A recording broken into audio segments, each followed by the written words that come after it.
kapatid nating motorista, isa ba kayo sa mga nagulat na tumaas na nga ang presyo ng petrolyo ngayong araw? Nasita ng Department of Energy ang ilang gasolinahan matapos magpatupad na agad ng oil price hike kahit bukas pa ang nakaschedule na taas presyo ng gobyerno. Para nga sa iba pang detalye mula sa Pasig, may Express Report si Gerard de la Peña. Gerard, ilan ba itong nasita ng DOE sa inspeksyon ngayong araw at ano bang presyohan nila? Department of Energy ng show cause orders.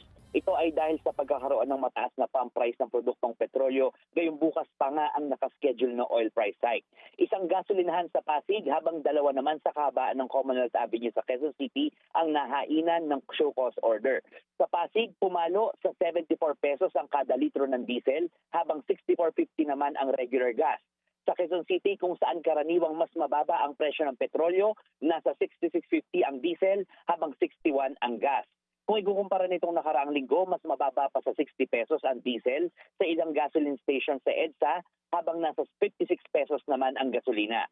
Ayon kay Energy Undersecretary Felix Puentebella, bibigyan sila ng due process kung saan may 24 hours para makapagbigay ng paliwanag. Ayon pa kay Puentebella, kahit deregulated ang oil industry, kailangan pa rin proteksyonan ng DOE ang mga consumer. Maaring masampahan ng kasong administratibo at kriminal ang mga dealer na mapapatunayang lumabag sa batas. Niki, sa kasalukuyan ay nag-iikot ang mga kawani ng DOE sa buong bansa kasunod ng mga report ng pagtaas ng pump price nitong weekend. Titingnan din ang mga gasoline stations na nagsabing out of stock na sila para masigurong hindi nag-hoard ang mga ito. Niki. Gerard, para sa mga kapatid natin, ano ba talagang ibig sabihin ng profiteering at hoarding at ano bang penalty para rito? Niki, kasi pag sinabing nag-hoard ang isang gasoline station, ito yung kadalasan yung mga tumitigil muna sa pagbebenta ng langis para maibenta nila ito ng mas mahal, mas mataas na presyo bukas kapag mas mataas na yung mga prices natin, ano. So ang parusa diyan, pwede silang makasuhan ng administrative or criminal cases ng DOE. Niki. Okay, Gerard, yung mga gasolinahan na nagtaas daw dito nga sa C5, totoo ba yung mga napaulat na ganun? Niki, oo, tama. May mga nakikita tayong mga gasoline stations na mataas nga talaga yung presyo. So far, sa personal observation ko, ito yung pinakamataas dyan sa may bandang C5 sa Bagong Ilog. Yun nga, 74.50 na yung kanilang diesel.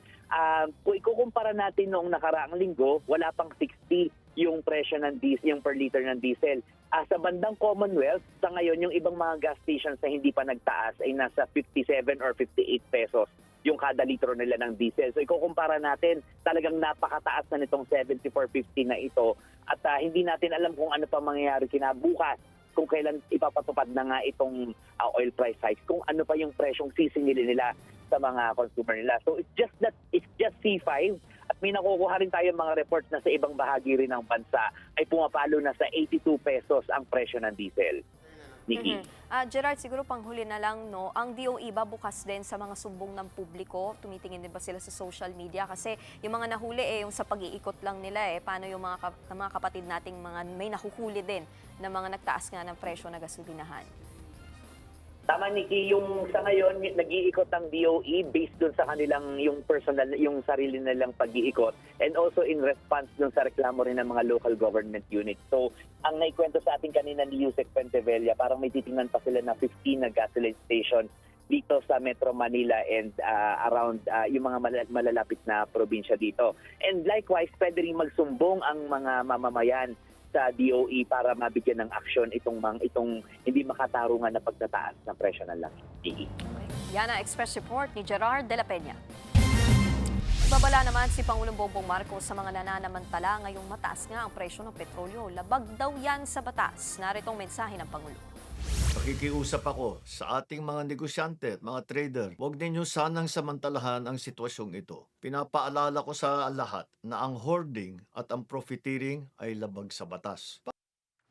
Mga kapatid, Nikki de Guzman po. Para sa pasada ng mga rumaratsyadang balita, mag-follow at mag-subscribe na sa social media pages ng News 5.